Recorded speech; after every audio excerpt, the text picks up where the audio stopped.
السلام علیکم. معذرت 1-2 منٹ اوپر ہو گئے ہیں. ابھی اینڈ پہ ہی بالکل ہم توقع کر رہے تھے کہ ایون خلف صاحب سیکٹری تبلیغ جو ہیں وہ چیئر کریں میٹنگ کو، لیکن ان کا ابھی فون آ گیا تھا، اس لیے مجھے جانا پڑا. تو پھر سے وہ اپنی اور کسی جماعتی، اس وقت آج کل کافی آن لائن بھی کام ہو رہا، تو وہ نہیں آ سکے، تو انہوں نے مجھے ہدایت کی ہے کہ ان کی جگہ میں نمائندگی کروں آج کے پروگرام کی.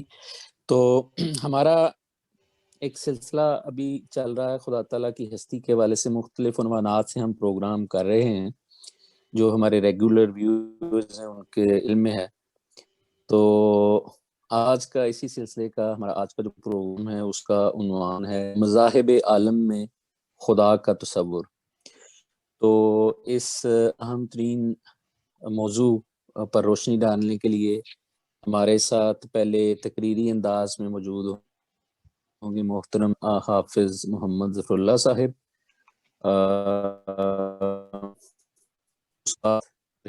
پر 40 منٹ کی دیر ہوگی اور 35-40 منٹ جواب ہم لیں گے. اس موضوع سے متعلق اپنے سوالات میں لکھ کر ابھی بھیج سکتے ہیں. اور اس میں حافظ محمد ظفر اللہ صاحب کے ساتھ ہمارے ایک اور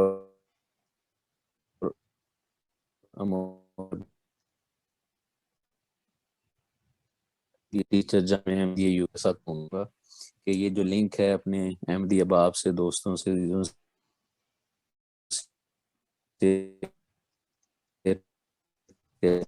اپنے اگر آغاز حافظ ظفر اللہ ہے.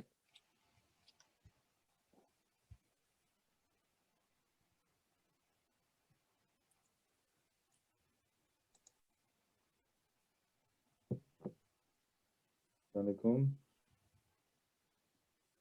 وعلیکم السلام ورحمۃ اللہ. جی جناب.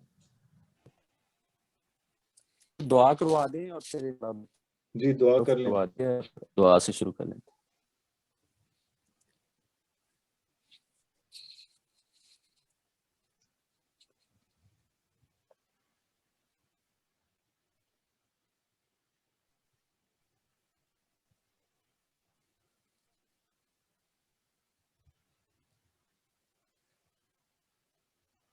آمین.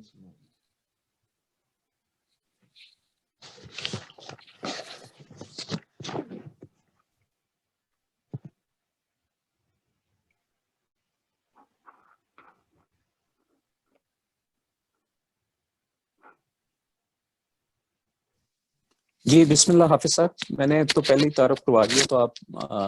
جو ہمارا آج کا موضوع ہے تو ہم منتظر ہیں کہ آپ اس حوالے سے ہماری رہنمائی فرمائیں. جزاک اللہ جی. بسم اللہ الرحمن الرحیم. آج کا جو لیکچر جس کے لیے خاک صاحب کو حکم ہوا ہے وہ ہے مذاہب عالم میں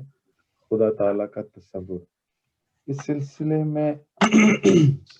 ایک تو پہلے یہ عرض کرتے چلیں کہ اللہ تعالیٰ کی ذات ایک ایسی ذات ہے کہ جو انسان کی جو تخلیق ہے اس کے ساتھ ایک لازم و ملزوم چیز قرار دی گئی ہے. اگر ہم ہسٹری میں بھی دیکھیں، ٹیکنیکل پرابلم چل رہا ہے، اگر ہم تاریخ میں بھی دیکھیں، ہسٹری میں بھی دیکھیں، تو ہمیں معلوم ہوگا کہ کسی نہ کسی صورت میں، چاہے وہ کوئی ایسا مذہب ہو جس میں ہمیں معلوم ہے کہ وہاں پر اللہ تعالیٰ نے اپنے نبی کو بھجوایا، یا ہمیں معلوم نہیں ہے کہ کوئی نبی وہاں پر آیا، چاہے وہ نیٹو امریکنز ہوں، چاہے وہ آسٹریلیا کا کوئی علاقہ ہو، چاہے وہ ریڈ انڈینز ہوں، چاہے جو بھی ہوں، وہاں پر کسی نہ کسی صورت میں کسی ایسی ہستی کا تصور ضرور موجود ہے جس کو وہ اپنے سے بالا ہستی، اس نظام کو جو کائنات کا نظام ہے اس کو چلانے والی ہستی تصور کرتے ہیں، اور اس کو وہ اس کی عبادت کرتے ہیں، اس سے وہ جو مصیبتیں ہیں، اس میں مسائل ہیں، اس میں پناہ مانگتے ہیں. وہ کسی صورت میں ہو، وہ کرۂ ارض پہ موجود مختلف جو اجرام، مختلف جو چیزیں ہیں، چاہے وہ کوئی جانوروں کی صورت میں ہو یا کسی درخت کی صورت میں ہو یا اجرام فلکی ہوں، جس کو بھی جو انسان نے تصور کیا کہ وہ ایک عظمت رکھتا ہے. ممکن ہے کہ یہی ہمارا خدا ہو، جیسا کہ کانورسیشن بھی ہے حضرت ابراہیم علیہ السلام نے جو بڑے خوبصورت انداز میں اپنی قوم کے لوگوں کو سمجھانے کے لیے قرآن کریم میں اس کا پورا ذکر بھی آیا. آپ نے ان کو فرمایا کہ شاید سورج میرا خدا ہو، شاید میرا چاند خدا ہو، خیر وہ ایک الگ چیز ہے. جو بات ابتدا میں کرنے والی ہے وہ یہ ہے کہ جتنا بھی ہم اقوام میں یا جتنا بھی تاریخ میں ہم دیکھیں، کسی نہ ہر قوم میں خدا تعالیٰ کا تصور ضرور پایا جاتا ہے. تو ہم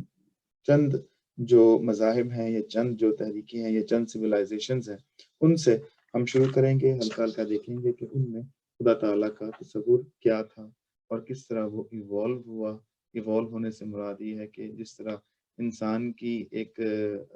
جو ہے وہ ایوولوشن ہو رہی تھی، انسان جو ہے وہ درجہ بدرجہ ترقی کی طرف قدم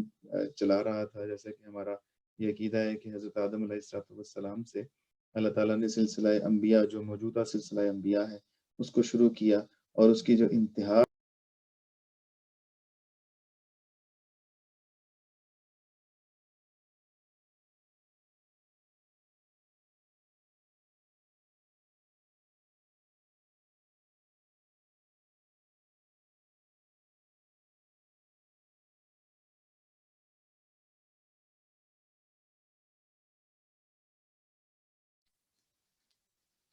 السلام علیکم. آپ سب اگر ان میوٹ کر لیں خود کو، میرا خیال اچھا یہ خود بخود میوٹ ہو جاتا ہے. میں تو ان میوٹ کئی دفعہ کیا. تو کہاں تک بات پہنچی تھی کہ میں دوبارہ بات شروع کروں؟ جی پہلے جو 1 منٹ ہے وہ میرا خیال ہے آخری 30-35 جی آواز بھی آپ کی ٹھیک ہے، میں عرض کر دیتا ہوں. میں صرف یہ عرض کر رہا تھا وہی بات ہے کہ تمام جو مذاہب ہیں، تمام جو سویلائزیشنز ہیں، جتنی بھی ہمیں تاریخ ملتی ہے، ان میں کسی نہ کسی رنگ میں، کسی نہ کسی انداز میں خدا تعالیٰ کا یا ایک معبود کا یا ایک سے زائد معبودوں کا یہ تصور ہمیں ضرور ملتا ہے. یعنی انسان کی سرشت میں ہے کہ وہ کسی معبود کی، اپنے خالق و مالک کو سمجھتے ہوئے جو بھی اس کے تصور میں آیا اس کی وہ ضرور عبادت کرے. اس کے بغیر انسان کی جو ذات ہے وہ مکمل نہیں ہوتی. تو جن مذاہب کو ہم دیکھیں گے ان میں سب سے پہلا جو ہے وہ بابلی مذہب ہے، جو بیبلونین تہذیب تھی، سویلائزیشن تھی، جو کہ آج کل جو علاقہ عراق اور شام کا ہے، وہ جو 2 دریاؤں کے درمیان کا علاقہ میسوپوٹامیہ کہلاتا تھا. یہ تہذیب جو ہے وہ کہا جاتا ہے اس کا جو عروج تھا وہ 19ویں صدی قبل مسیح سے لے کر 15ویں صدی قبل مسیح تک ہوتا تھا اور ان میں بھی خدا کا تصور پایا جاتا تھا. اور یہ بالترتیب آسمان اور پھر آسمان اور زمین کے درمیانی حصے اور پھر زمین پہ موجود چیزوں کو وہ خدا تصور کیا کرتے تھے. مثلا کچھ لوگوں کو وہ کہتے تھے، کچھ چیزوں کو، کچھ دیوتاؤں کو کہتے تھے کہ وہ انفرادی طور پہ خدا ہیں، لیکن اس کے ساتھ ساتھ وہ ایک عظیم، ایک بڑے دیوتا کو بھی مانتے تھے، دوسرے معبودوں کو بھی مانتے تھے. وہ ایک فلکی آسمانی خدا کو مانتے تھے جس کو وہ انو کہتے تھے یا اس کو انو کہا جاتا ہے. اور اس کے علاوہ پھر جو اس سے چھوٹا خدا تھا وہ فضاؤں اور ہواؤں سے تعلق رکھنے والے معبودان کا ہوتا تھا اور ان معبودان کو وہ انلیل کہتے تھے. اور پھر اس کے علاوہ جو تیسرا درجہ تھا یا تیسرا جو ان کا خدا تھا وہ اس کو آنکی کہتے تھے، وہ زمین کا سردار تھا. تو جو ان کا یہ تصور تھا کہ جو خدا آسمان کا خدا ہے، جس کو وہ آنو کہتے تھے، اس نے انسان کو نہیں، جو زمین کا سردار ہے، جو زمین کا خدا ہے، زمین کا سردار جس کو وہ آنکی کہتے تھے، اس نے انسان کو پانی اور مٹی کے ساتھ پیدا کیا اور پھر اس کے اندر زندگی کی روح پھونکی اور اس میں اس کا جو بیٹا ہے مردوخ اس کا نام کہا جاتا ہے، اس نے اس سے بھی مدد مانگی. پھر ہم دیکھتے ہیں کہ اس زمانے میں یا اس زمانے کے جو لوگ تھے عرب، وہ چاند کی پرستش بھی کرتے تھے اور وہ کہتے تھے کہ جی جو چاند ہے وہ آسمان کا خدا جو انو ہے اس کا وہ بیٹا ہے. اور جو بابلی مذاہب کے تعلق رکھنے والے لوگ تھے وہ جن معبودان کی عبادت کرتے تھے، ان معبودان کی جو تعداد ہے وہ 4000 کے قریب بتائی جاتی ہے. اور ایک چیز میں عرض کرتا چلوں کہ وہ جو بھی یہ لوگ مختلف جو قرائے اجرام فلکی ہے یا زمین کے اوپر جو چیزیں پائی جاتی تھی ان کی عبادت وہ اس طرح کیا کرتے تھے کہ ہر ایک کو ہمارے لیے اس کو تھوڑا سا سمجھنا اس لیے بھی آسان ہے کہ اسلام میں خدا تعالیٰ کی صفات ہیں اور کوئی 99 صفات بتاتا ہے، کوئی 101 صفات بتاتا ہے. جتنی بھی صفات ہیں اللہ تعالیٰ کی، تمام جو صفات ہیں وہ اس کی ایک لحاظ سے اس کی جو مختلف جو اس کی جو ذات کی خوبیاں ہیں، جو اس کے کام ہیں، وہ ان کو ظاہر کرتی ہیں. لیکن ہم اسلام یہ سمجھتا ہے کہ خدا واحد لا شریک ہے اور اس کی تمام جو صفات ہیں وہ مختلف انداز سے اس کے اندر وہ ظاہر ہوتی ہیں. خدا رحمان ہے، رحیم ہے، مالک یوم الدین ہے، پھر مختلف اس کے صفات ہیں. لیکن جو یہ دوسرے مذہب دوسرے لوگ ماننے والے تھے ان پر خدا تعالیٰ کی توحید واضح نہیں ہوئی، تو انہوں نے خدا تعالیٰ کی جو مختلف صفات جو ان کے ذہن میں آتی گئیں وہ کوئی صفات انہوں نے کسی چیز سے ایسوسیٹ کر دی، کوئی صفت کسی چیز سے ایسوسیٹ کر دی اور اس کو وہ اپنا الگ الگ خدا سمجھنے لگے. تو خیر یہ بابلیوں کے خدا کے تعلق میں یہ بات جو جنرل تھی وہ عرض کر دی ہے. جو بابلی لوگ تھے میں نے عرض کیا کہ وہ انو اور اس کے علاوہ انکی اور ایک اور جو ان کا خدا تھا انلیل، ان تین جو طبقات میں خدا کو مانتے تھے. اور ویسے ظاہری طور پر تقریباً 4000 کے قریب ایسے معبود تھے جو تاریخ میں ذکر آتا ہے کہ جن کی وہ عبادت کیا کرتے تھے مختلف انداز میں. پھر جو اگلی سویلائزیشن ہے یہ قوم ہے وہ ہے مصری قوم میں بہت کچھ جو آرکیولوجسٹ نے اس کو ڈگ آؤٹ بھی کیا ہے، ایکسکیویٹ بھی کیا ہے. ہمیں معلوم بھی ہے کہ مصر میں پوری تہذیب تقریباً سامنے آ گئی ہے. ایک چیز یہ ہے کہ مصر جو ہمیں آرٹیفیکٹس ملے ہیں جو ان کے آثار قدیمہ سے ہمیں معلوم ہوتا ہے وہ یہ ہے کہ وہ کسی نہ کسی انداز میں ان زندگی کے ہر پہلو میں ان کے مذہبی تصورات پائے جاتے تھے. ان کے جتنی بھی تصاویر ہیں وہ کسی نہ کسی چیز کے سامنے عبادت کے لیے، چاہے وہ ان کا فرعون ہو، چاہے وہ ان کا کوئی معبود ہو، چاہے وہ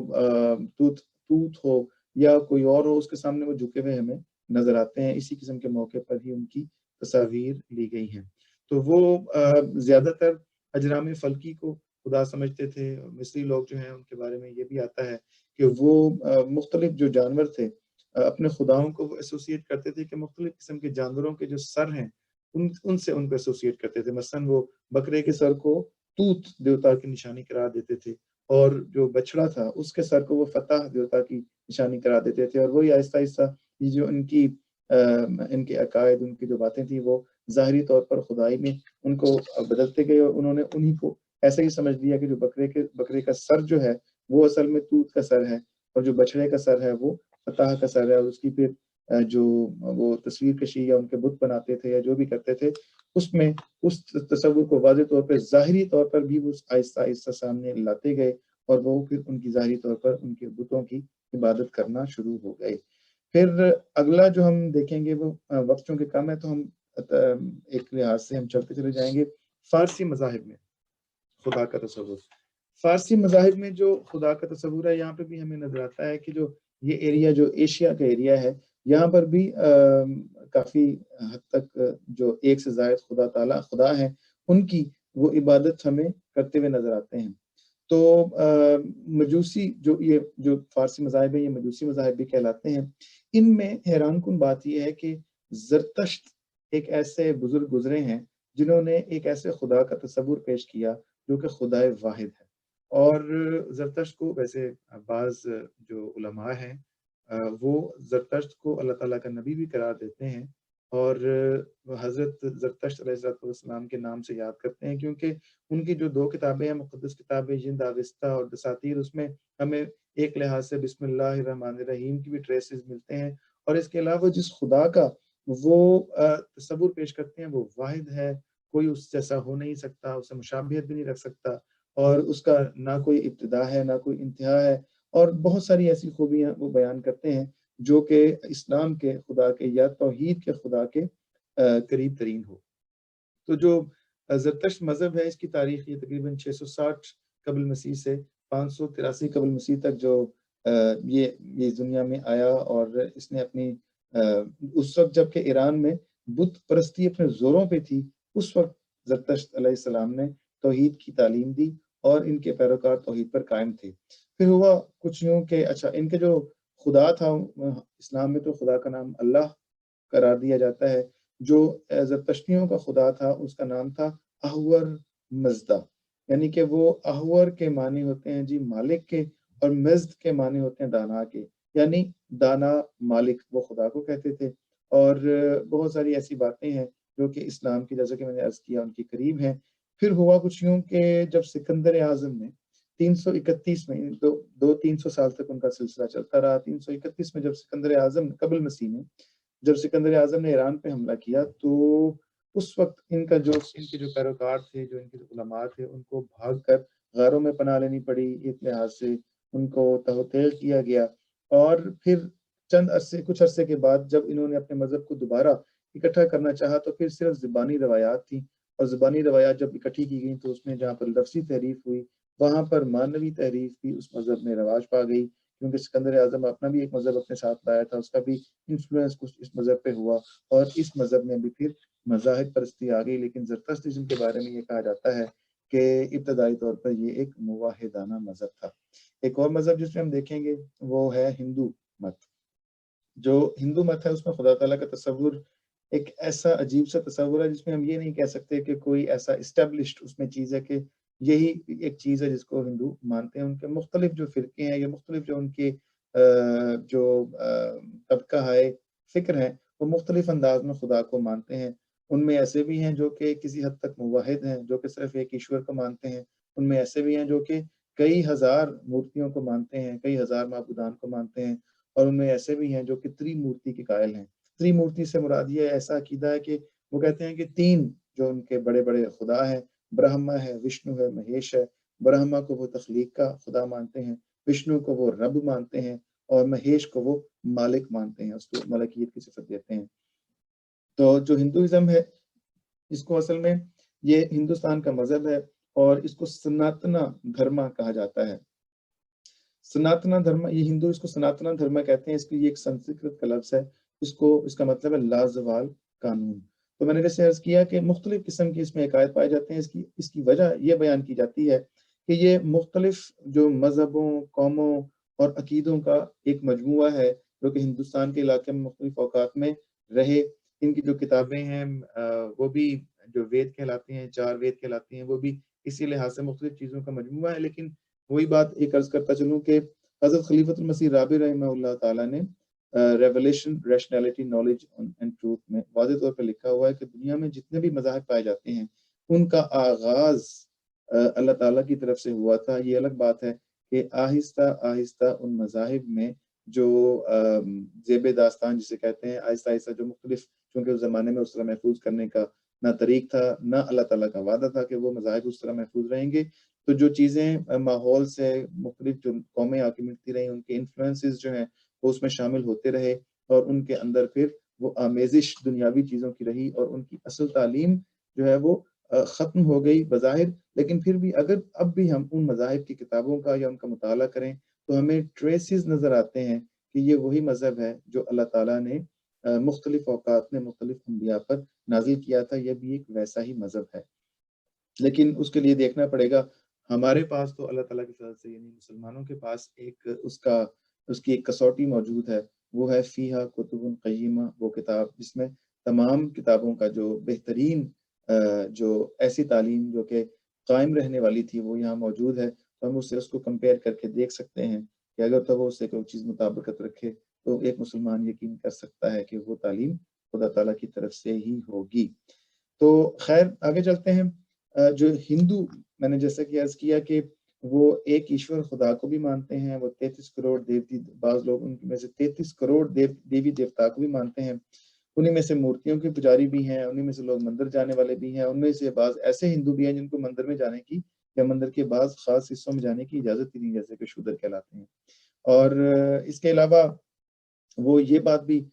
مانتے ہیں کہ ایک گویا کہ خدا ایک نہیں ہے بلکہ تمام روحیں اور تمام ذرات، جس کو وہ پرکرتی اور پرمانو کہتے ہیں، وہ تمام کی تمام بھی خدا ہو سکتی ہیں، کیونکہ روحیں اور ذرات خدا تعالیٰ پیدا نہیں کرتا بلکہ وہ غیر مخلوق ہیں اور وہ انادی ہیں، یعنی کہ پیدا نہیں کی جا سکتی، وہ موجود ہے۔ ایشور کا کام صرف یہ ہے کہ روح پکڑی، ذرات کو پکڑا، ان کو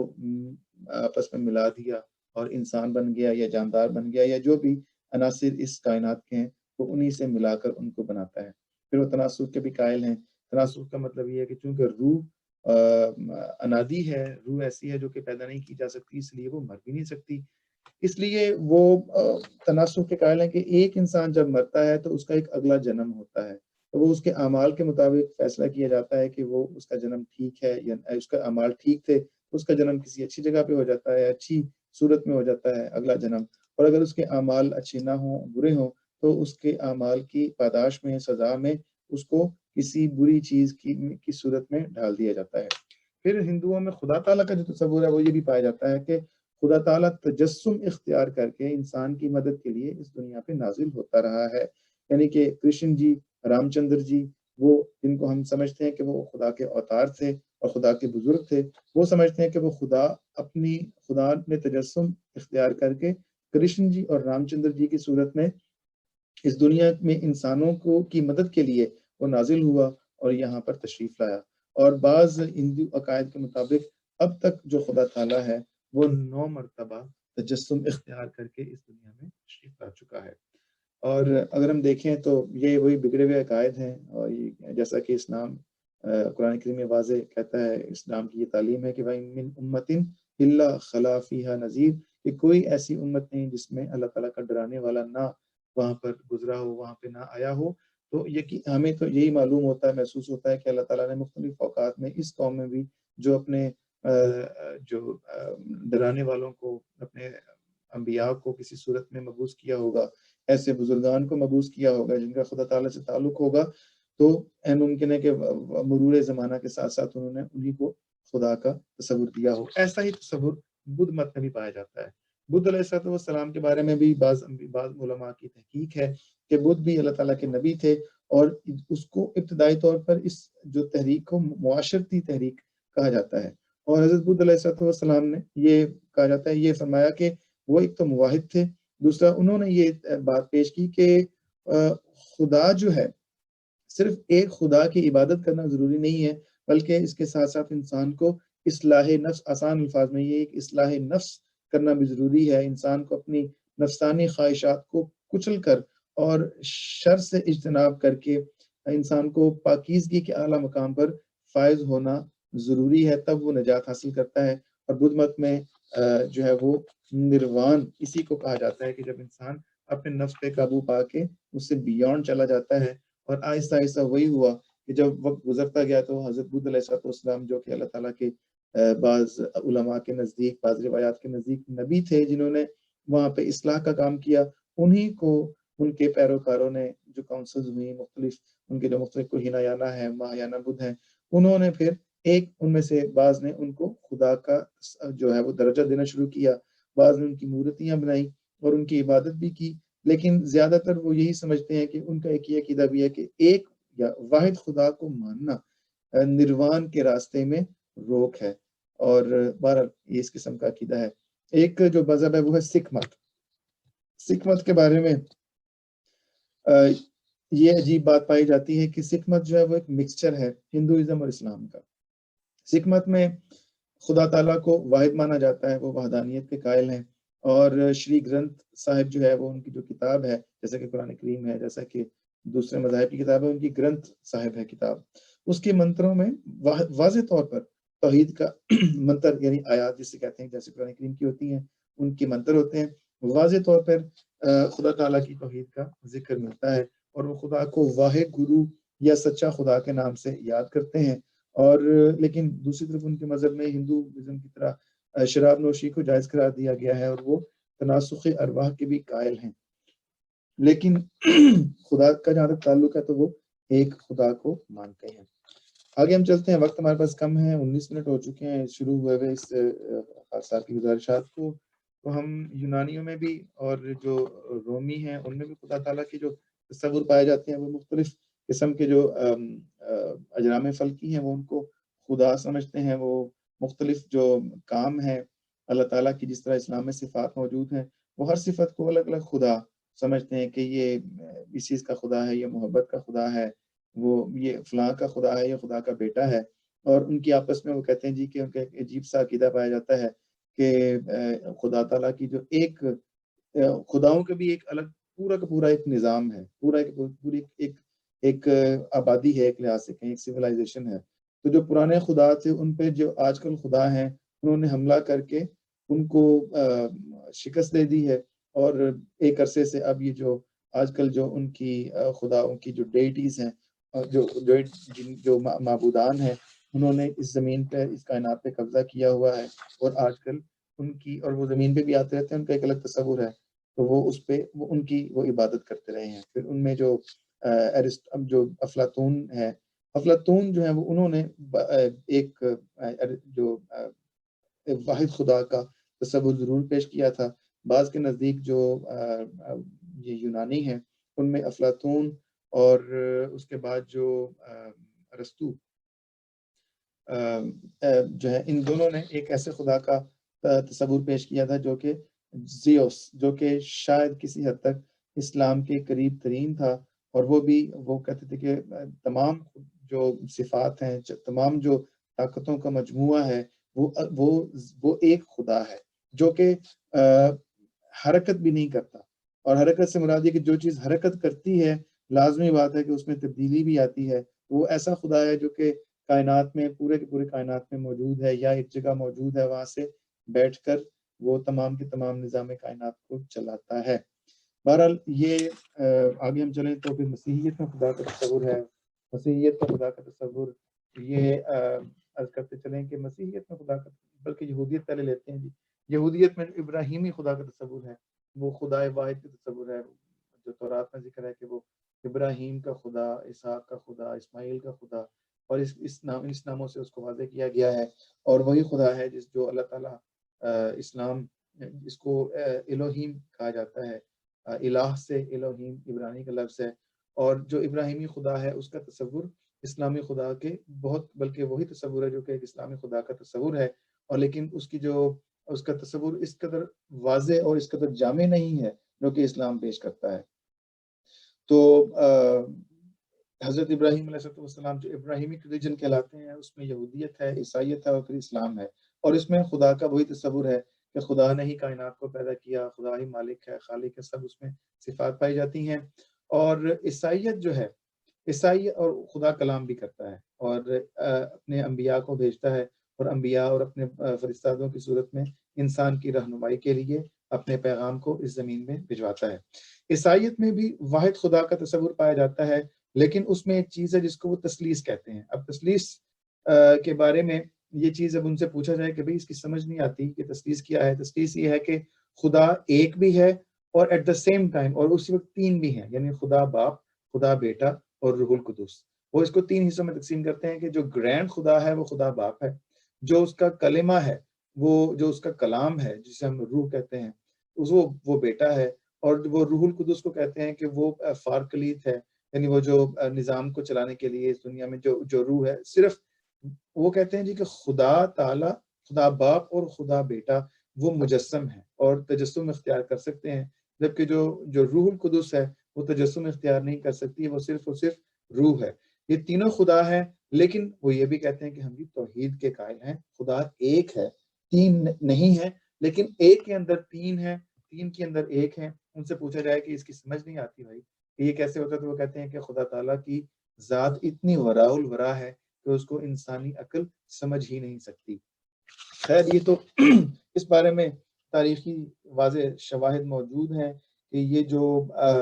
تصور میں پایا جاتا ہے یہ حضرت عیسیٰ مسیح علیہ السلام کا پیش کردہ نہیں ہے۔ ان کے اپنے بعض ڈاکیومنٹس ابتدائی موجود ہیں جس میں وہ لوگ واضح طور پر حضرت عیسیٰ علیہ السلام کو محض اللہ تعالیٰ کا نبی، اس کا فرستادہ، اس کا بزرگ، اس کا رسول تسلیم کرتے ہیں۔ وہ حضرت عیسیٰ علیہ السلام کو خدا تسلیم نہیں کرتے۔ یہ بات کی باتیں ہیں کہ جو رومی مذہب کے ساتھ مل کے، چونکہ وہ رومی قوم شامل ہوئی اور انہوں نے ان کے لیے اپنے مذہب کو ان کے لیے قابل قبول بنانے کے لیے اس طرح پیش کیا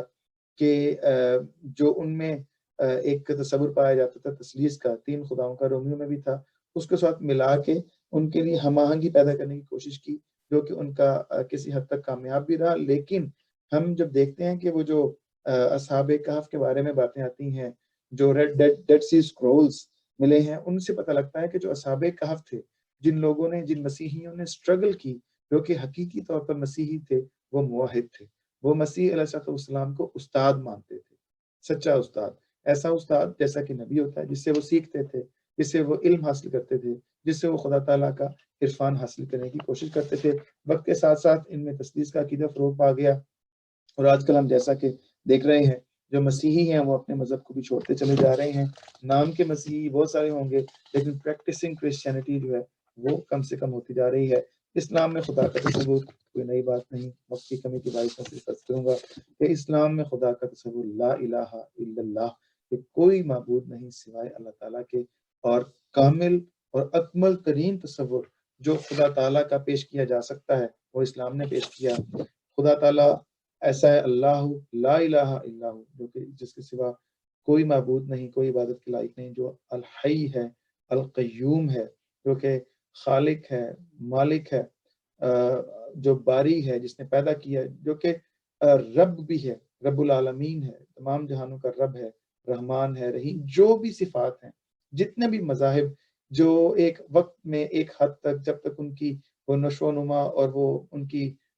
جو ہے وہ ایوولوشن نہیں ہوئی تھی ذہنی دماغی، کہ وہ اس عظیم الشان پیغام کو، خدا تعالیٰ کی وحدانیت کے پیغام کو قبول کر سکیں اور وصول کر سکیں، اس وقت تک وہ مختلف خداؤں کو مختلف انداز سے، خدا کی مختلف صفات کو مختلف چیزوں سے ایسوسیٹ کر کے ان کی عبادت کرتے رہے، کیونکہ ان کا جو دماغی معیار تھا وہ وہی تھا، ذہنی جو ان کی ارتقاء ہے، جو نمو ہے، وہ وہیں تک ہوئی تھی. جب انسان اس پیغام کو قبول کرنے کے قابل ہوا، جس کو حضور صلی اللہ علیہ وآلہ وسلم، جو کہ حملہ الانسان، کہ جب انسان اس کا حامل ہونے، خدا تعالیٰ کی توحید کا حامل ہونے کے قابل ہوا، اس وقت خدا تعالیٰ نے اپنا وہ جو تمام کا تمام اپنا جلوہ ہے وہ حضور صلی اللہ علیہ وآلہ وسلم کے اوپر ظاہر کیا، اور ان کے ذریعے اس دنیا کو اس خدا سے آشنا کیا، جس کے بارے میں حضرت مسیح موعود علیہ السلام فرماتے ہیں کہ خدا آسمان و زمین کا نور ہے، یعنی ہر ایک نور جو بلندی اور پستی میں نظر آتا ہے، خواہ وہ ارواح میں ہے، خواہ اجسام میں، اور خواہ ذاتی ہے اور خواہ عرضی، اور خواہ ظاہری ہے اور خواہ باطنی، اور خواہ ذہنی ہے اور خواہ خارجی، اسی کے فیض کا عطیہ ہے. یہ اس بات کی طرف اشارہ ہے کہ حضرت رب العالمین کا فیض عام ہر چیز پر محیط ہو رہا ہے، اور کوئی اس کے فیض سے خالی نہیں. وہی تمام فیوز کا مبدا ہے، اور تمام انوار کا علت العلل، اور تمام رحمتوں کا سرچشمہ ہے. اسی کی ہستی حقیقی تمام عالم کی قیوم اور تمام زیر و زبر کی پناہ ہے. وہی ہے جس نے ہر ایک چیز کو ظلمت خانہ عدم سے باہر نکالا اور خلت وجود بخشا. بجز اس کے کوئی ایسا وجود نہیں ہے کہ جو فی حد ذاتی ہی واجب اور قدیم ہو یا اس سے مستفیض نہ ہو، بلکہ خاک اور افلاک اور انسان اور حیوان اور حجر اور شجر اور روح اور جسم سب اسی کے فیضان سے وجود پذیر ہیں. براہین احمدیہ حصہ سوم، روحانی خزائن جلد اول، صفحہ 191، حاشیہ نمبر 11. اللہ تعالیٰ سے دعا ہے کہ وہ خدا جو ہمارے حبل ورید سے بھی قریب ترین ہے، وہ خدا جو ہماری جب ہم اس کو پکارتے ہیں تو وہ ہماری پکار کو سنتا ہے، اللہ تعالیٰ ہمیں اس خدا کا حقیقی عرفان نصیب کرے، اور ہم اپنی جو پیدائش کی علت غائی ہے، یعنی اس کی عبادت، اس کو پورا کرنے والے ہوں. اللہ تعالیٰ ہمیں اس کی توفیق عطا فرمائے. جزاک اللہ محترم حافظ صاحب، آپ نے اس مختصر وقت میں مذاہب کی تاریخ کی روشنی میں اس مضمون کے حوالے سے خلاصتاً ہماری رہنمائی کی. تو ہم سوالات کی طرف چلیں گے. ہمارے پاس 20 سے 25 منٹ ابھی باقی ہیں، تو میں آپ کے سوالات کچھ آئے بھی ہوئے ہیں، اور میں مزید گزارش کروں گا کہ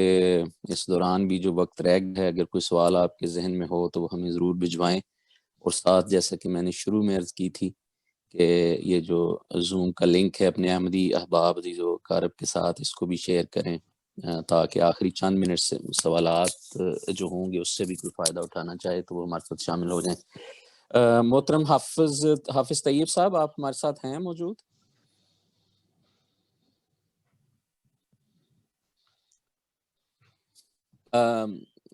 حافظ صاحب، مجھے لگتا ہے کہ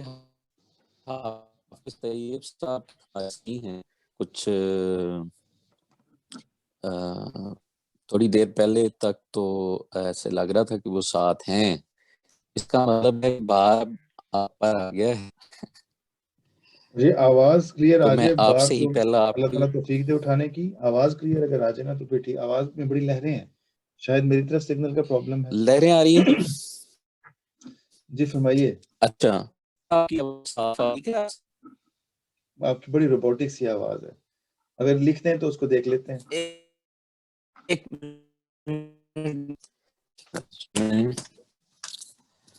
سے نارملی کبھی ہوا تو نہیں ہے. اب بہتر ہے؟ ہاں جی ہاں جی آپ سن بہتر سکتے ہیں ہے. مجھے؟ آپ جی جی جی بالکل بالکل. اچھا سوال یہ تھا کہ یہاں سے ہی اس کا آغاز کر لیتے ہیں. ایک کسی سلسلے میں سوال آیا بھی ہوا ہے کہ جیسا کہ آپ نے بیان کیا کہ تمام جو مذاہب ہیں وہ خدا تعالیٰ کا تصور رکھتے ہیں، خدا تعالیٰ کو مانتے ہیں، اور ہمیں قرآن کریم کے مطالعے سے پتہ چلتا ہے کہ جو انبیاء کا سب سے اہم مشن ہوتا ہے وہ خدا تعالیٰ کی توحید کو قائم کرنا، اور اس کا سب سے بڑا نمونہ سید الانبیاء حضرت محمد مصطفیٰ صلی اللہ علیہ وسلم ہیں. تو پھر کیا وجہ ہے کہ تمام ہی مذاہب اگر ہم دیکھ لیں تو وہ آہستہ آہستہ خدا کے اصل تصور سے دور ہوتے گئے اور شرک میں مبتلا ہوتے گئے، جس کو خدا تعالیٰ نے ظلم کہا ہے؟ اللہ تعالیٰ قرآن کریم میں فرماتا ہے، دیکھیں جی، اس کا یہ کہ انسان کو اللہ تعالیٰ نے دو راستے بتائے ہیں. انسان وہ واحد اللہ تعالیٰ کی تخلیق ہے جس کے پاس اختیار ہے. اس کو اختیار دیا گیا کہ چاہے تو یہ راستہ اختیار کر لے نیکی کا، چاہے تو بدی کا راستہ اختیار کر لے. تو میرے خیال میں اسی بات میں سب چیزیں واضح ہو جاتی ہیں کہ اللہ تعالیٰ ڈکٹیٹ نہیں کرتا، خدا ڈکٹیٹر نہیں ہے. اللہ تعالیٰ ایجوکیٹ کرتا ہے، اللہ تعالیٰ راستہ بتا دیتا ہے. اللہ تعالیٰ انبیاء کے ذریعے لوگوں کے سامنے راستے کو واضح فرما دیتا ہے کہ یہ راستہ ہے نیکی کا اور یہ بدی کا. جب ظاہر الفساد فی البر والبحر ہو چکا ہوتا ہے، یعنی کہ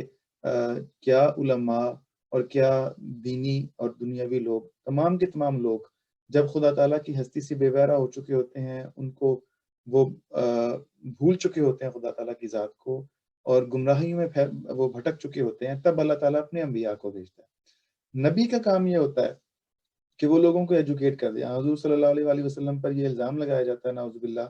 کہ تلوار کے ذریعے آپ نے اسلام کو پھیلایا، جبکہ ہم دیکھتے ہیں کہ حضور صلی اللہ علیہ وآلہ وسلم کی زندگی میں اگر تو تلوار کے ذریعے آپ کی کمپین ہوتی، جس طرح سکندر اعظم کی کمپین تھی، تو ہم دیکھتے ہیں سکندر اعظم جب نکلا، اگر کمپیئر کریں، کمپیریزن بنتا تو نہیں ہے، لیکن صرف اس لحاظ سے کہ ایک وہ شخصیت جو کہ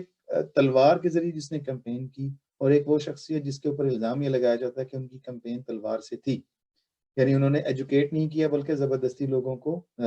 زیر کر کے اسلام سکھایا. تو سکندر اعظم کی زندگی کا اکثر حصہ مہم جوئی میں ہمیں نظر آتا ہے. وہ کبھی وہاں سے وہ اپنا یونان سے اٹھا اور یہاں تک افغانستان تک پہنچا، اور سارا کا سارا چھوٹی سی اس نے عمر پائی، اور وہ جیسا آج بھی ذکر آیا، ایران پہ بھی حملہ کیا، پوری دنیا کو اس نے تہس نہس کر کے رکھ دیا. لیکن اگر ہم حضور صلی اللہ علیہ وآلہ وسلم کی ذات بابرکات میں دیکھیں تو ہمیں 20 سے بھی کم غزوات ملتے ہیں.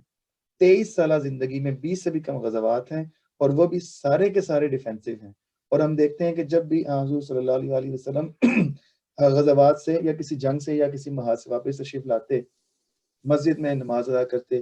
اور آپ کا یہ قول ہوتا کہ رجعنا من الجہاد الاصغر الى الجہاد الاکبر، کہ ہم جو چھوٹا جہاد ہے، چھوٹے درجے کا جہاد ہے، جو جنگ ہے، اس سے ہم بڑے درجے کے جہاد کی طرف حضرت واپس لوٹے ہیں. یعنی جہاد الاکبر ہے اپنے نفس کا جہاد، اپنی اصلاح کا جہاد، ایجوکیشن کا جہاد. بات میں دوسری طرف لے گیا ہوں، لیکن میں صرف یہ عرض کرنا چاہتا ہوں، جو پوائنٹ ہے، دنیا میں اس لیے مذاہب ہٹتے چلے گئے کہ اللہ تعالیٰ مذاہب سے یا مذاہب میں خدا تعالیٰ کا تصور ہٹتا گیا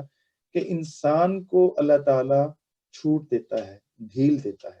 اور انسان کے پاس اختیار ہے کہ بہترین تعلیم انسان کو دے دی، لیکن اس پر عمل کرنا انسان کا کام ہے. لیکن انسان کی جو نیت ہے، وہ جو اللہ تعالیٰ نے ایک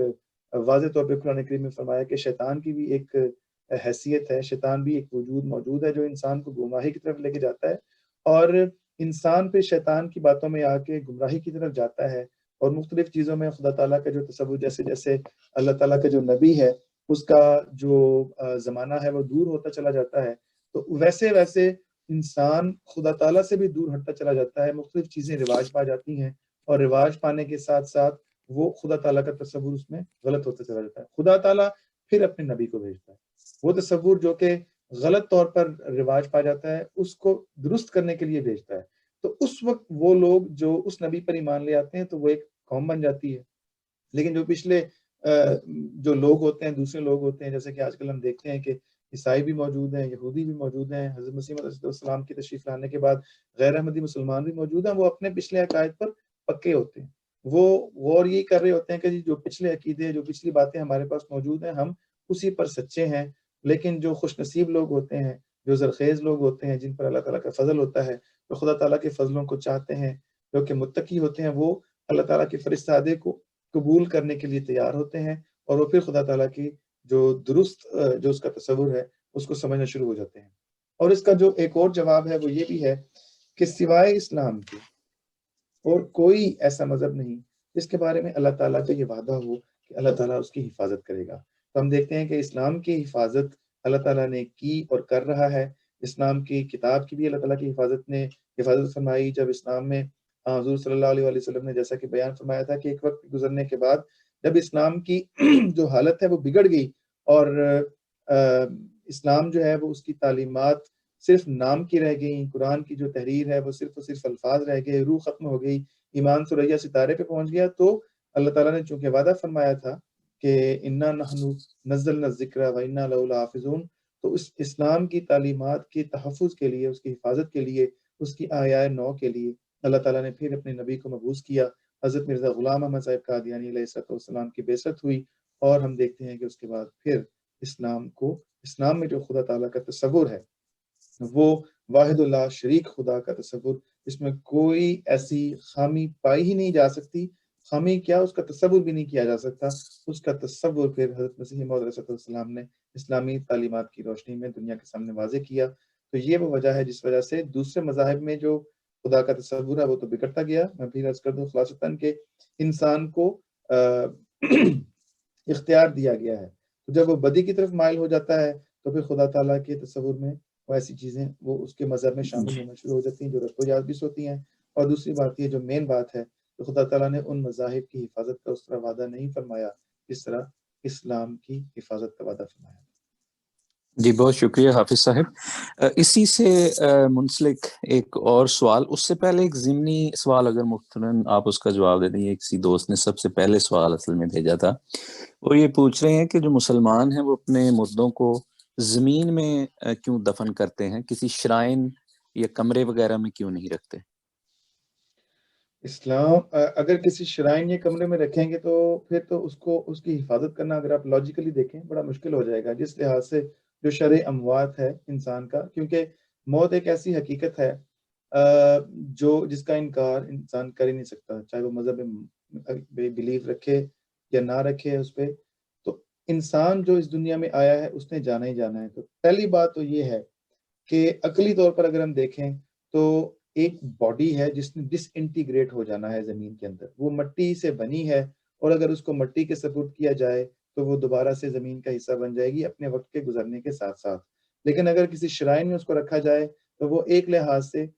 دنیا پر بوجھ بن جائے گا، کیونکہ اس کی پھر الگ سے حفاظت کرنی پڑے گی۔ تو دوسری بات یہ ہے کہ جو ہمیں قرآن کریم میں نظر آتا ہے کہ اسلام کیوں کہتا ہے کہ جو تدفین ہے وہ مٹی میں ہونے چاہیے، اس کی وجہ یہ ہے کہ جو حضرت آدم علیہ السلام کے 2 بیٹوں کا قصہ بیان کیا جاتا ہے اس میں، کیونکہ ہم اس بات پر یقین رکھتے ہیں کہ قرآن کریم کی ہر چیز 1000 حکمتوں پر مبنی ہے، تو جو واقعہ بیان کیا جاتا ہے اس میں واضح طور پہ یہی ہے کہ جب ایک بیٹے نے دوسرے کو قتل کر دیا تو اللہ تعالیٰ نے اس کو دکھایا کہ جو ایک کوا ہے وہ اپنے مردہ بھائی کو زمین میں مٹی میں دفن کر رہا ہے، تو اس نے پھر اس کو دیکھتے ہوئے اللہ تعالیٰ نے گویا کہ اس کو سکھایا کہ مٹی میں اپنے بھائی کو دفن کرے جو کہ وفات پا گیا ہے۔ تو اس چیز سے سیکھتے ہوئے، سبق حاصل کرتے ہوئے جو ہماری روایت ہے، بڑی دیر سے ہماری نہیں ابراہیمی روایت بھی ہے، اس میں یہی ہے کہ انسان کو پھر سپرد خاک کیا جاتا ہے جہاں جس حد تک ممکن ہو۔ لیکن اگر کوئی، یہ لازمی نہیں ہے کہ سپرد خاک ہی کیا جائے، اگر کوئی ایکسیپشنل سچویشن ہو، کوئی اور مسئلے مسائل ہوں، کوئی ایسے حالات ہوں جس میں اس وقت کے جو علماء ہیں یا جو اس وقت کے جو نظام کو چلانے والے ہیں وہ فیصلہ کریں تو کسی اور صورت میں بھی انسان کے آخری رسومات ادا کی جا سکتی ہیں، کہیں اور بھی دفن کیا جا سکتا ہے، نظر آتش بھی کیا جا سکتا ہے اگر حالات ایسے ہوں۔ جی بہت شکریہ حافظ صاحب۔ اب مضمون سے متعلق جو سوال میں نے جس کی طرف اشارہ کیا تھا کہ ابھی ہم نے ذکر کیا کہ تمام مذاہب میں خدا تعالیٰ کا تصور موجود ہے، اور پھر کیسے آپ نے بتایا کہ وقت کے ساتھ ساتھ اس میں تبدیلی آتی گئی، لیکن ابھی بھی وہ اکثر جو مذاہب ہیں وہ خدا کو مانتے ہیں لیکن ان کا تصور بگڑا ہوا ہے، اور اس کے لیے ان کے اپنے دلائل ہیں۔ تو ہم کیسے یہ ثابت کر سکتے ہیں کہ خدا صرف ایک ہی ہے جو اسلام کا تصور ہے؟ دلائل کی جہاں تک بات ہے، حضرت مسیح موعود علیہ السلام کے پاس ایک نوارد آیا، ایک بندہ تحقیق کی غرض سے آیا جو کہتا تھا کہ میں عربی ہوں۔ اس نے یہ سوال کیا کہ اگر جس طرح کہ آپ یہ کہتے ہیں کہ آپ مسیح موعود ہیں، اگر کوئی اور دعویٰ کر دے کہ میں مسیح موعود ہوں، میں وہ مسیح ہوں جس کی پیش گوئی حضور صلی اللہ علیہ وآلہ وسلم نے کی، تو ہم اس کا رد کیسے کریں؟ ہم کیوں آپ کو مانیں، کیوں اس کو نہ مانیں؟ تو اس پر حضرت مسیح علیہ السلام نے فرمایا کہ دیکھیں جی، بات یہ ہے، حضور نے فرمایا، انداز حضور کا ہی تھا کہ حضور نے فرمایا کہ حضور صلی اللہ علیہ وآلہ وسلم کے دور میں بھی جب آپ سچے نبی تھے اور آپ کے اندر وہ خوب تمام پیش گوئیاں، جو وقت تھا کہ اس وقت میں اس نبی نے آنا جو یہودیوں کی پیش گوئیاں تھیں، حضرت سلمان فارسی جو ہیں وہ بھی ان پیش گوئیوں کو دیکھتے دیکھتے وہاں پہنچے تھے، تو دوسرے انبیاء نے بھی تو دعویٰ کر دیا، وہ بھی یہ کہہ سکتے ہیں کہ یہ پیش گوئیاں جس زمانے کی تھی اس زمانے کے مطابق میں نبی ہو کے آیا، تو پھر اس میں جو کہ جھوٹا نبی ہے اور حضور صلی اللہ علیہ وسلم، اس میں پھر کیا فرق ہے؟ اس میں فرق حضرت مسیح موعود علیہ السلام نے یہ فرمایا کہ دیکھیں، جس کی ذات میں نشان پورے ہوتے ہوں، وہ نشان جو کہ ایک نبی یا ایک آنے والے کے اندر پائے جاتے ہیں، پیش گوئیاں ہیں، اللہ تعالیٰ کا ساتھ ہے، خدا تعالیٰ کی مدد و نصرت ہے، جماعت کا شامل ہونا ہے، اس جماعت میں خدا تعالیٰ اپنے فضل سے جو باہمی محبت پیدا کر دیتا ہے وہ اس میں پیدا ہونا ہے، کیونکہ حضور کو فرماتا ہے نا اللہ تعالیٰ کہ اس دنیا میں جتنا بھی مال ہے، جتنا بھی پیسہ ہے، اگر تو خرچ کر دے تو ممکن نہیں کہ تو مومنین کے درمیان ان کے دلوں میں محبت پیدا کر سکے، وہ محبت صرف اور صرف خدا تعالیٰ پیدا کرتا ہے۔ تو یہ تمام نشان ہیں جو کہ اس وجود میں پوری ہوتی ہیں۔ اب ہم خدا تعالیٰ کی طرف آتے ہیں۔ جہاں تک دلیل دینے کا تعلق ہے، جہاں تک دعویٰ کرنے کا تعلق ہے، تو کوئی بھی اٹھے، کوئی بھی فلسفہ، اللہ تعالیٰ نے انسان کا دماغ بہت زرخیز بنایا ہے، سوچ کے انسان کچھ بھی کر سکتا ہے۔ انسان اگر چاہے تو ایک کرسی کو خدا سمجھ لے اور اس کے بارے میں بھی دلائل پیدا کر سکتا ہے، لیکن دیکھنے کی بات یہ ہے کہ خدا ہے کیا چیز؟ جو خدا میں صفات ہونی چاہیے، جو خدا میں کوالٹیز ہونی چاہیے، وہ جس خدا میں یا جس مذہب کے پیش کردہ خدا میں پائی جاتی ہوں، ہمیں وہ جہاں نظر آئیں گی اس کو ہم تسلیم کر لیں گے۔ خدا خالق و مالک ہے۔ قرآنی ایک لحاظ سے یہ ایک صفت ہے، یعنی کہ خالق تھا، اس نے خلق کر دیا، اس نے پیدائش کر دی، لیکن آج کے دور میں جس مذہب کا جو مذہب زندہ خدا کا تصور پیش کرتا ہے، ایسا مذہب جو کہ انسان کے ساتھ اب بھی براہ راست گفتگو، ایک پرسنل گاڈ کا کانسیپٹ پیش کرتا ہے، اس کو سمجھنے کی بات ہے۔ فلسفیانہ انداز میں تو جتنی مرضی گفتگو کرتے رہیں بیٹھ کے، ایک طرف شراب کا پیالہ ہاتھ میں پکڑ لے اور ایک طرف خدا پہ گفتگو کرتا رہے، وہ تو پھر ساری عمر انسان گفتگو کرتا رہے گا، باتیں کرتا رہے گا۔ جب وہ خدا جو ڈیلیور کرے، وہ خدا جو انسان سے کلام کرے، وہ خدا جو وَإِذَا سَأَلَكَ عِبَادِي عَنِّي فَإِنِّي قَرِيبٌ أُجِيبُ دَعْوَةَ الدَّاعِ إِذَا دَعَانِ کا مصداق ہو، جو کہ پکارنے والے کی پکار کو سن کے اس کے دکھ کا مداوع کرے، وہ خدا جو کہ انسان کی ہدایت کا سامان کرے، وہ خدا جو انسان کو اپنے قریب کرے، انسان کو تسلی دے، وہ خدا جو انسان کی پیاس کو بجھائے، جو مذہب اس کانسیپٹ کو پیش کرتا ہے وہ خدا ماننے والا ہے۔ عیسائیوں کا خدا، اس میں فلاز ہیں، یہودیوں کے خدا کے اور معاملات ہیں، جو لوگ خدا کو نہیں مانتے ان کی اپنی دلیلیں ہیں، لیکن دیکھنا یہ ہے کہ جماعت احمدیہ میں شامل ہوتے ہوئے میری چند دن پہلے بھی ایک دوست سے گفتگو ہو رہی تھی، ہم اس چیز کے قائل ہیں کہ خدا تعالیٰ کا جو ایک فرستادہ ہے، اللہ تعالیٰ نے جو اس زمانے کا نبی بھیجا، اس کا جو نمائندہ ہے حضرت مسیح موعود علیہ السلام کے خلفاء ہیں، جو کہ حقیقت میں حضور صلی اللہ علیہ وآلہ وسلم کے خلیفہ بنتے ہیں، ایک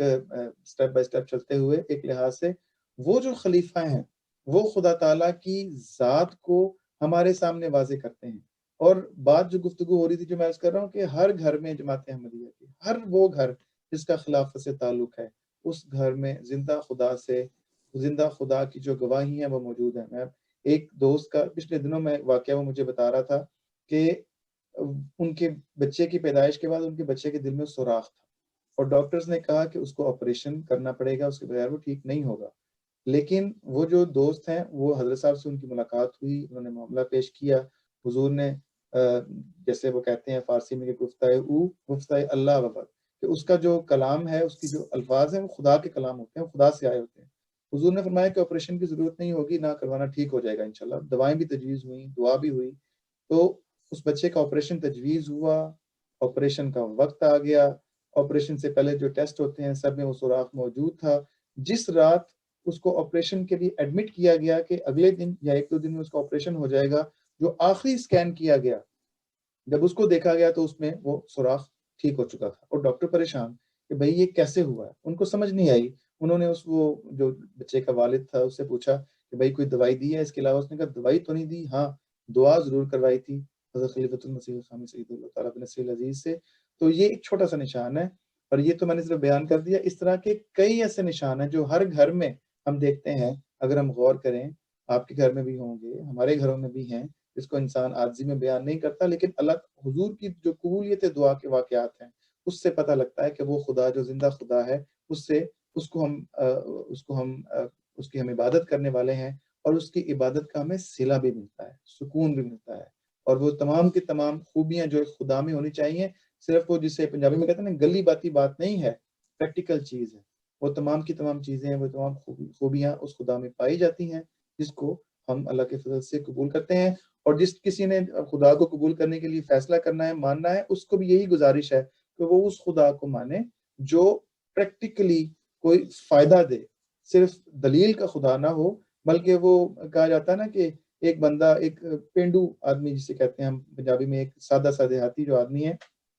اس نے پھول کی خوشبو کو سونگھا تو کسی فلاسفر نے اس کو کہا کہ اس میں خوشبو نہیں ہے. اس نے 1000 دلیلیں دی اس کو کہ یہ خوشبو دیکھو، نہ نظر آ رہی ہے، نہ سمجھ آ رہی ہے، تم اس کو بیان بھی نہیں کر سکتے، چلو مجھے بتا ہی دو خوشبو کیسی ہے. وہ خوشبو کو بیان نہیں کر سکا، لیکن اس نے کہا میں بیان نہیں کر سکتا، لیکن میں اس بات کو مانتا ہوں کہ خوشبو پھول میں موجود ہے. تم 1000 دلیلیں دو کہ نہیں ہے، خوشبو پھول میں موجود ہے، کیونکہ جو میرے دماغ نے جس خوشبو کو سونگھا، جس چیز کو میں نے خود تجربہ کیا، اس کو میں اگر بیان نہ کر سکوں تو الگ بات ہے، لیکن میں اس کا انکار نہیں کر سکتا. تو خدا کا تصور بھی ایسا ہی ہے کہ کوئی دلیل دے سکے یا نہ دے سکے، جس کو انسان خود تجربہ کر سکے، وہ خدا ہے جس کو ہم نے ماننا ہے. بہت خوبصورت، جزاک اللہ حافظ صاحب. وقت ہمارا تقریباً ختم ہو گیا ہے، لیکن ہم نے چند منٹ چونکہ لیٹ شروع کیا تھا، بہت سے سوالات اس وقت میرے پاس موجود ہیں.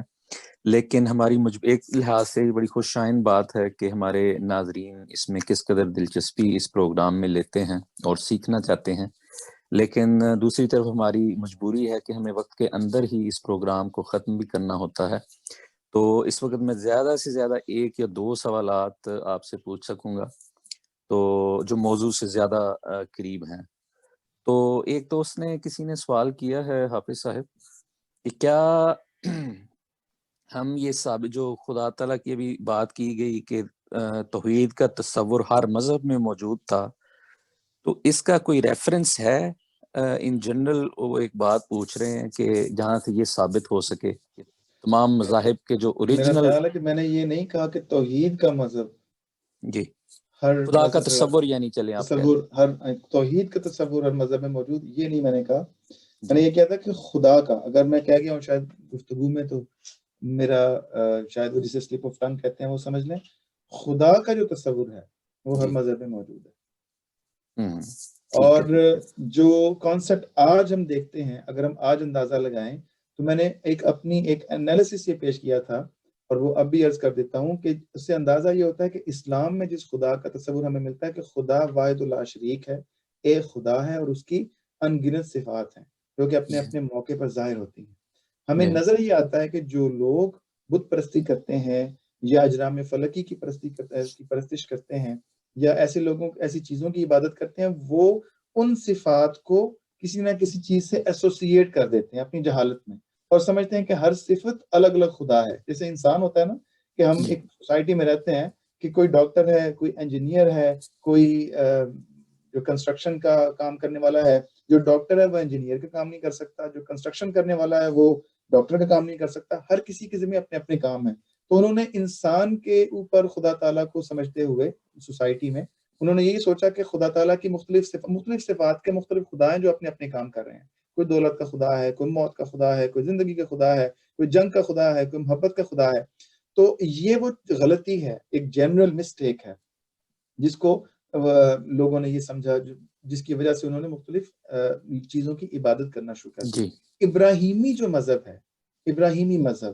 اس کے بارے میں یہ آتا ہے کہ موحد تھا. زرواسٹرینزم کے بارے میں آتا ہے کہ یہ اس کی کتابیں موجود ہیں، یہ آپ گوگل بھی کر سکتے ہیں، اگر آپ کہیں تو آپ کو حوالہ بھی پیش کر دوں گا. اس کے بارے میں آتا ہے کہ یہ ایک خدا کو مانتے ہیں. ہندوؤں کے اندر جو مختلف چیزیں پائی جاتی ہیں وہ ایک ایشور کو مانتے ہیں، اور باقی دیوی دیوتا کو وہ یہی مانتے ہیں کہ یہ اصل میں جو بت ہے ہم اس کی عبادت نہیں کرتے، ہم یہ بت کو سامنے صرف کنسنٹریشن کے لیے رکھتے ہیں اور اس کے توسط سے ہم اس خدا کی عبادت کرتے ہیں جو اصل میں آسمان پہ موجود ہے. تو یہ مختلف بعض جو ریفرنسز موجود ہیں، لیکن بہرحال ہر مذہب کی بنیاد توحید پہ نہیں تھی. ہر مذہب میں خدا کی عبادت کا کسی نہ کسی کا تصور ضرور پایا جاتا ہے. یعنی اگر یہ کہا جائے کہ تمام مذاہب وہ ڈیوائن نہیں ہیں، خدا تعالیٰ کی طرف سے نہیں ہیں، کچھ ایسے بھی مذاہب ہیں جنہوں نے اپنے ہی طور پر ایک تصور خدا کا پیدا کر لیا، جیسا کہ آپ نے بتایا کہ وہ پھر اپنی یہ سوچ ہم کے کہہ مطابق نہیں انہوں نے سکتے. دیکھیں حضرت مسیح موعود علیہ السلام نے فرمایا تھا، ایک منطق کی دلیل ہے کہ عدم علم سے عدم شے لازم نہیں. اگر کسی چیز کا ہمیں علم نہیں تو اس کا مطلب یہ نہیں کہ وہ چیز موجود نہیں ہے. اگر میں یہاں بیٹھا ہوں، اگر میں میلبورن آسٹریلیا نہیں گیا اور مجھے آسٹریلیا کا علم نہیں ہے، تو اس کا مطلب یہ نہیں ہے کہ میلبورن آسٹریلیا میں موجود ہی نہیں ہے یا کوئی شہر ہی نہیں ہے. تو میں بڑی معذرت کے ساتھ میں یہ عرض کروں گا کہ میں یہ نہیں کہہ سکتا کہ کوئی بھی مذہب ایسا ہے جو ڈیوائن نہیں ہے. این ممکن ہے وہ کسی زمانے میں کسی مذہب کی وہ آف شوٹ ہو، کوئی بزرگ کہیں سے نکل کے وہاں پر پہنچ گئے ہوں، اور وہاں پر جس طرح کے آتا ہے کہ امام موسیٰ جو تھے، جن کے نام پہ بعض روایات ہیں کہ موسیٰ کا مصلی جو وہاں پہ ناردرن ایریاز میں پاکستان میں ہے، کہ وہ حضرت جو یہ تھے داتا گنج بخش، ان کے وہ شاگرد تھے. ان کی وفات کے بعد جب انہوں نے دیکھا کہ داتا گنج بخش جو کہ موحد تھے، اللہ تعالیٰ کے پیارے تھے، ان کی جو قبر ہے اس پر شرک شروع ہو گیا ہے، تو انہوں نے دنیا کو چھوڑا اور وہ اس علاقے میں تیاگ گئے اور چلے گئے ایک جنگل میں، بیابان میں جا کے رہنا شروع ہو گئے، اور وہاں ان کی وفات ہوئی. اس چوٹی پہ ان کی قبر بھی ہے کہا جاتا ہے. تو میں یہ بات کرنے کا مقصد یہ ہے کہ این ممکن ہے کہ کوئی مذہب جو مختلف صورتوں میں ہمیں نظر آ رہا ہو، وہ کسی پرانے مذہب کی آف شوٹ ہو، کوئی بزرگ آیا ہو کسی کو، یا ان میں ہی کوئی نبی گزرا ہو. کیونکہ اللہ تعالیٰ چند انبیاء کا ذکر ہمیں تاریخ میں ملتا ہے، لیکن اللہ تعالیٰ تو یہ فرماتا ہے نا، جو ہمیں جو روایات میں ملتا ہے کہ 1,24,000 انبیاء اس دنیا میں تشریف لائے. تو I'm not sure, I don't think we can say کہ مذہب یعنی کہ کوئی ایسا مذہب ہے جو ڈیوائن نہیں ہے. وقت کے ساتھ ساتھ، مرور زمانہ کے ساتھ وہ کیا سے کیا بن گئے ہوں یہ الگ بات ہے، لیکن جو بھی مذہب ہے، جو بھی ایک طریق ہے، اس میں تصور خدا تعالیٰ کا ضرور پایا جاتا ہے، کسی نہ کسی چیز کا جس کی وہ عبادت کرتے ہیں، جس کو وہ اپنے سے بڑا جی سمجھتے ہیں. جی بہت شکریہ آپ سب. وقت تو تقریباً ختم ہو گیا، لیکن یہ آخری سوال میں آپ سے پوچھنا چاہتا ہوں، اور یہ سوال بھی بہت اہم ہے، اور میں سمجھ سکتا ہوں کہ اس کے لیے وقت شاید زیادہ چاہیے، لیکن مختصراً اگر صرف یہ بتا دیں کہ ایک الزام جو غیر احمدی مسلمانوں کی طرف سے سیدنا مسیح موعود علیہ الصلوۃ والسلام پر لگایا جاتا ہے کہ نعوذ باللہ آپ کا خدا کا تصور اسلام سے کوئی مختلف ہے، اس میں وہ جلاش والی مثال ہے اور اس طرح کی کئی مثالیں ہیں، اور پھر حضرت مسلم اور رضی اللہ تعالیٰ عنہ کا بھی ایک ریفرنس ہے. تو آپ صرف یہ اگر چند منٹ میں بتا دیں کہ سیدنا حضرت مسیح موعود علیہ الصلوۃ والسلام کا تصور، جو خدا کا تصور ہے، وہ کیا ہے؟ کیا یہ خدا نخواستہ اسلام کے تصور سے مختلف ہے؟ وقت مختصر ہے تو میں آپ کو اتنا عرض کرتا چلوں کہ جہاں تک وہ اختلافی مسائل کا معاملہ ہے، اس کے بارے میں تو آپ جو ہماری حقیقت احمدیہ ویب سائٹ ہے اس میں سے چلے جائیں تو اس میں یہ واضح طور پہ آپ کو سب مل جائے گا. اور حضرت مسیح موعود علیہ السلام کا جو خدا کا تصور ہے، وہی بات ہے کہ اگر آپ مخالفت کی اینک اپنے آنکھ پہ لگائیں گے، تو جیسا کہ میں نے عرض کیا، مثال دی کہ ایک کرسی کو بھی اگر آپ خدا سمجھ لیں گے تو بھائی آپ اس کے حق میں دلیلیں دے سکتے ہیں، اس کے مخالف بھی دلیلیں دے سکتے ہیں. دلیل دینے کے لیے تو انسان نے، آپ کا جو دماغ ہے، انسان کا دماغ، اللہ تعالیٰ نے انسان کے دماغ کو انتہائی زرخیز بنایا ہے. بات وہی ہے کہ وہ خدا جو حضرت مسیح موعود علیہ السلام سے مخاطب ہوا، وہی خدا ایسا خدا ہے جس کا کانسیپٹ حضرت مسیح موعود علیہ السلام نے پیش کیا. پیشگوئیاں دیکھ لیں، اس خدا نے قادیان کے ایک قصبے میں بیٹھے ہوئے ایک شخص کو، جہاں اگر آج بھی آپ جائیں، جبکہ وہاں سے نکلی ہوئی جماعت 200 سے زائد ممالک میں پھیل چکی ہے، آج بھی جائیں تو وہ نسبتاً ایک چھوٹا سا قصبہ ہی ہے، جہاں جانے کے لیے ایک چھوٹی سی سڑک ہے، شاید ابھی تک 2 رویا سڑک بھی نہیں بنی جس کو 1 وے کہتے ہیں، اور جہاں جانے کے لیے ٹرین بھی وہاں سے تھرو نہیں ہوتی، وہاں پہ ٹرین جاتی ہے اور وہاں سے اس کو واپس آنا پڑتا ہے۔ اس قصبے میں بیٹھ کے آج سے 125 سال پہلے اللہ تعالیٰ نے فرمایا کہ میں تیری تبلیغ، بلکہ اس سے بھی زیادہ، کہ میں تیری تبلیغ کو زمین کے کناروں پہ پہنچاؤں گا۔ اس خدا نے جو وعدہ کیا، اس کی مخالفت میں علماء کیا، جتھے کیا، اسلام اور دیگر مذاہب کیا، حکومتوں نے بھی کوشش کر لی، لیکن اس خدا نے اس بات کو پورا کیا۔ اسی خدا نے اس شخص کو، جو کہ ایسا شخص تھا جس کے والد محترم نے ان کو کہا کہ آپ نوکری کر لیں، بڑی اچھی نوکری کی آپ کو آفر ہو رہی ہے، اس نوکری کو آپ ایکسیپٹ کر لیں، تو انہوں نے کہا کہ مجھے ان چیزوں سے دور رکھیں، مجھے معذرت دیں، مجھے معاف کریں، مجھے 2 کھدر کے سوٹ اور جیسا تیسا بھی کھانا ہو وہ دے دیا کریں، میرے لیے کافی ہے۔ اس شخص کو خدا تعالیٰ نے فرمایا کہ تیرے پاس اس قدر کثرت سے لوگ آئیں گے، یاتوک من کل فج عمیق ویاتیک من کل یاتون من کل فج عمیق ویاتیک من کل فج عمیق، مختلف الفاظ میں ہے، کئی 10-12 مرتبہ یہ الہام ہوا کہ ایسے جوک در جوک لوگ تیرے پاس آئیں گے کہ راستوں میں گڑھے پڑ جائیں گے۔ اس خدا نے یہ چیز بھی پوری کر دی۔ اگر ہم سوال کا یہ جواب دینے کی کوشش کریں کہ حضرت مسیح موعود علیہ السلام کا خدا کا کانسیپٹ کیا تھا، تو وہ تحریرات میں جو کچھ پایا جاتا ہے ان کے جوابات کے لیے حقیقت اسلام ویب سائٹ موجود ہے۔ لیکن آپ یہ دیکھیں، اگر اس طرح سے دیکھیں کہ جو باتیں حضرت مسیح موعود علیہ السلام نے خدا تعالیٰ کی طرف منسوب کی کہ خدا نے مجھے یہ فرمایا، وہ ساری کی ساری پوری ہوئیں یا نہیں ہوئیں۔ اگر وہ آج پوری ہو گئیں باوجود اس بات کے، اس امر کے کہ دنیا نے مخالفت کر لی، دنیا نے غیر مسلم بھی قرار دے کے دیکھ لیا، حکومتوں نے مل کے کانفرنسز کر کے فیصلے بھی کر کے دیکھ لیے، لیکن وہ کچھ جماعت احمدیہ کا بگاڑ نہ سکی۔ اس سے بہتر میرے خیال میں خدا تعالیٰ کا وہ کانسیپٹ، جو حقیقی خدا کا کانسیپٹ حضرت مسیح موعود علیہ السلام نے پیش کیا، وہ ہمارے سامنے واضح نہیں ہو سکتا۔ جی بہت شکریہ حافظ صاحب، آپ نے بڑے اچھے طریقے سے اس بات کی اس مختصر وقت میں وضاحت کر دی۔ تو یہاں میں آپ کا تہ دل سے مشکور ہوں کہ آپ نے وقت نکالا اور ایک اہم ترین موضوع پر ہماری رہنمائی فرمائی، اور ہمارے ساتھ جو اس وقت احباب موجود ہیں ان کا بھی شکریہ، آپ ہمارے ساتھ رہے، اور امید ہے انشاءاللہ آپ نے اس حوالے سے کچھ نہ کچھ ضرور سیکھا ہوگا، اور جن دوستوں نے سوالات بھیجے ان کا بھی میں مشکور ہوں۔ جن سوالات کے ہم جوابات نہیں دے سکے، اگر وہ اپنا کانٹیکٹ نمبر ہمارے ساتھ چھوڑ دیں تو انشاءاللہ ہم آپ کے سوالات کے جوابات آپ کو پہنچا دیں گے۔ مجھے امید ہے کہ آپ سمجھ سکتے ہیں کہ وقت کے لحاظ سے ہماری یہ مجبوری ہے کہ ہمیں ایک محدود سوالات جو زیادہ ہمیں لگتا ہے کہ موضوع سے متعلق ہیں ان کو ایڈریس کرنے کی کوشش کرتے ہیں۔ تو انشاءاللہ اگلے اتوار کو کسی اور موضوع کے ساتھ آپ کی خدمت میں حاضر ہوں گے۔ اس وقت تک ہم آپ سے اجازت چاہتے ہیں۔ جزاک اللہ، اپنی دعا میں یاد رکھیں۔ السلام علیکم ورحمۃ اللہ۔